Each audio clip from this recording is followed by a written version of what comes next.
नमस्कार, welcome to world affairs unlocked.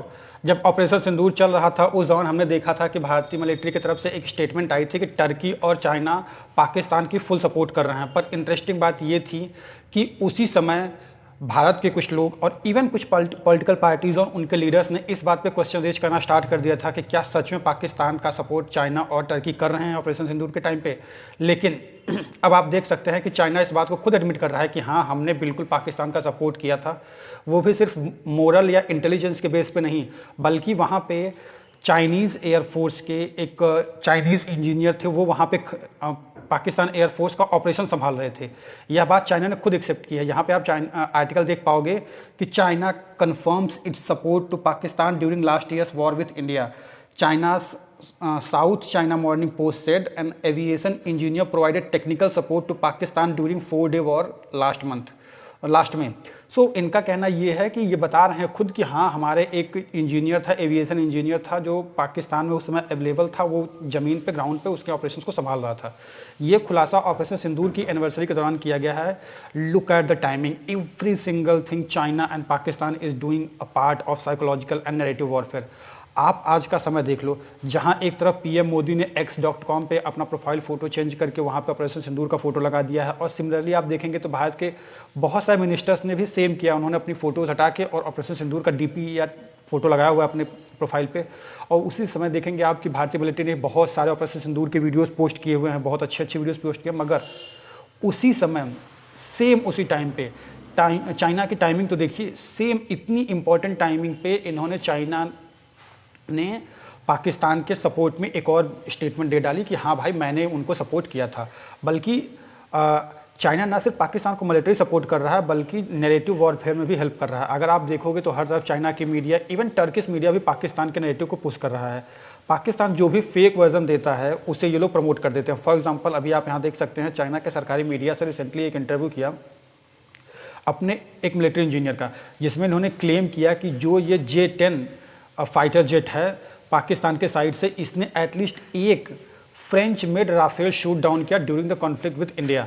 आगे ये लोग ये भी कहते हैं कि it was the first time that Chinese model was reported to have shoot down an enemy aircraft. मतलब ये कहना है इनका कि फर्स्ट टाइम चाइनीज़ जेट ने किसी भी फाइटर जेट को शूट डाउन किया है, वो भी छोटे मोटे नहीं, 4.5 जैन के राफेल को शूट डाउन कर। This is literally a huge statement.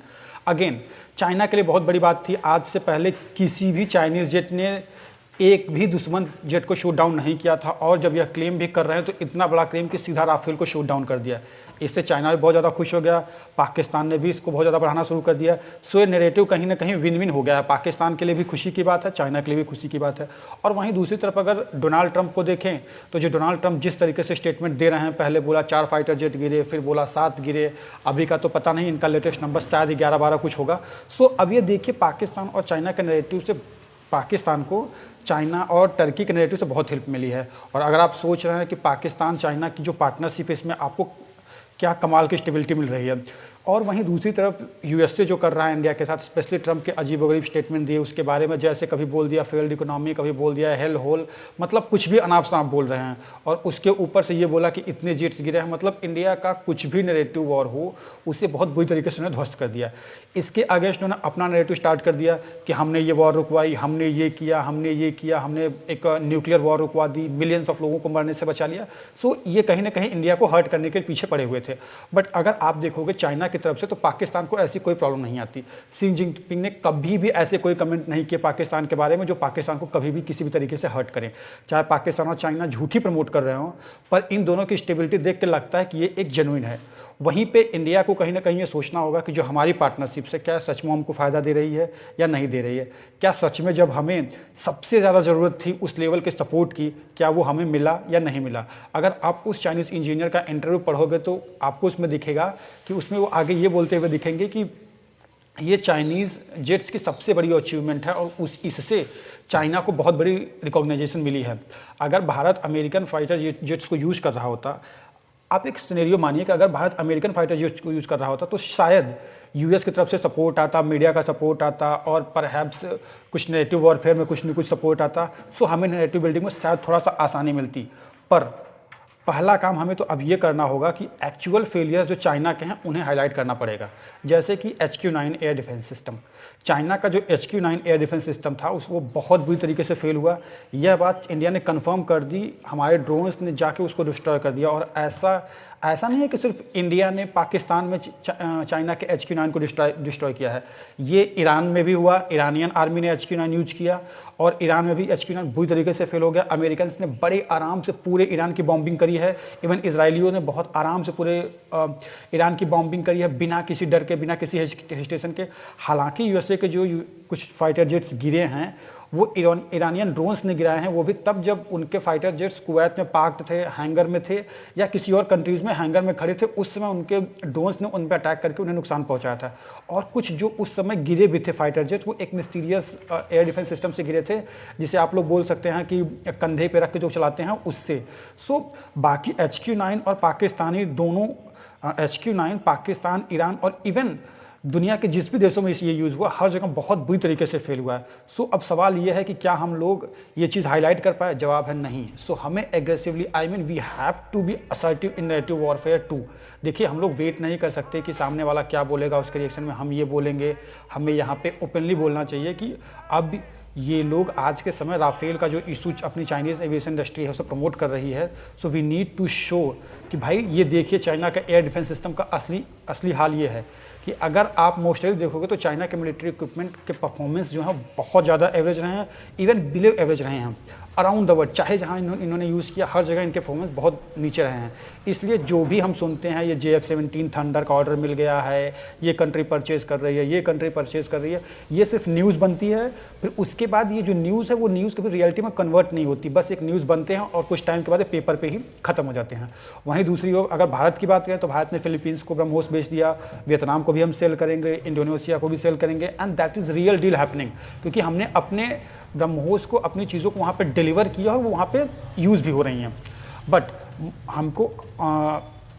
But unfortunately हमें ये बोलना पड़ेगा कि वर्ल्ड मीडिया में इस टाइप के आर्टिकल छपवा के, जो डॉक्यूमेंट्रीज जो चाइना रिलीज़ कर रहा है अपने इंजीनियर्स का, ये खुद लोग नेरेटिव बिल्ड कर रहे हैं। हमें उसे काउंटर करने के लिए सिर्फ एडिट्स नहीं चाहिए, सिर्फ कूल एडिट से काम नहीं चलने वाला कि फाइटर जेट्स उड़ रहे हैं, ये हो रहा है, वो हो रहा है, मोदी स्पीच दे रहे हैं, ऐसे काम नहीं चलेगा। सिर्फ हमें इससे काम नहीं चलने वाला, हमें इससे आगे भी चाहिए। We need more than that. इसके अलावा इसके लिए we should have to talk to USA. हमें जेन्युइनली यूएसए के साथ बैठ के बात करनी चाहिए कि देखो, ईरान जो है बहुत सारे चाइनीज़ मिलिट्री इक्विपमेंट यूज़ कर रहा है, तो क्यों ना हम इस नैरेटिव वॉरफेयर में उसको टारगेट करें।